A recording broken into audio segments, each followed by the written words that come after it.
Il est 9h06, retour à la Bourse de Paris. Le CAC 40 a ouvert en légère hausse de 0,08%. Nous retrouvons Benoît Rousseau, trader pour compte propre et fondateur du blog Andlil. Bonjour Benoît. Bonjour à vous.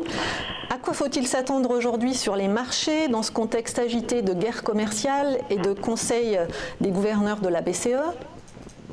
Alors on risque d'avoir une journée... Pardon. Excusez-moi, je ferme mes positions pour être avec vous.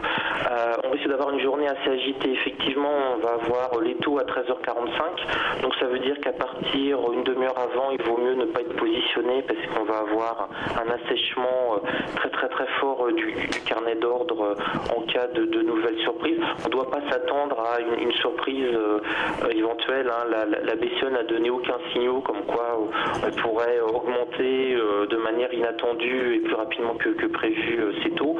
Mais on a la conférence de presse à 14h30 qui correspond aussi avec une statistique américaine qui tombe à 14h30 sur le chômage. Donc là, ça peut vraiment se mettre à bouger entre 13h45 et puis le début de la conférence.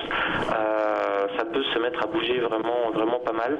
Et puis on a un climat effectivement très tendu avec la Maison Blanche qui souffle le chaud et le froid. On a Donald Trump qui déclare quasiment la guerre commerciale à l'Union européenne en disant qu'il allait taxer les grosses cylindrées européennes. Bon, il attaquait l'Allemagne. On n'a pas de grosses cylindrées en France, donc c'était vraiment l'Allemagne qui était visée.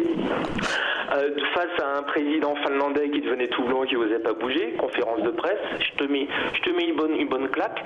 Et puis derrière, comme d'habitude, vous avez les conseillers à la Maison Blanche qui se précipitent pour attraper la gap volontaire ou pas, ça on n'arrive pas à le savoir. Et dire oui, mais c'est pas vraiment une guerre commerciale, on ciblera sur quelques produits bien particuliers.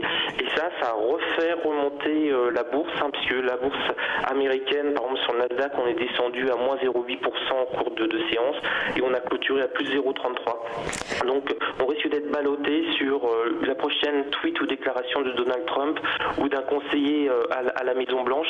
En tout cas, il y a quand même un signe très fort de durcissement puisqu'on a le principal bras droit économique de Donald Trump qui a démissionné et il était vu comme le garde-fou au sens propre et peut-être même figuré de Donald Trump par rapport à ses velléités protectionnistes.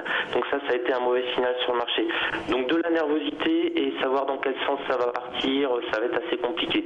Ça dépend du prochain tweet de Donald Trump. Merci beaucoup Benoît Rousseau, trader pour compte propre et fondateur du blog Andlil. Juste un œil sur le CAC, donc en hausse de 0,25% à 5200,55 points.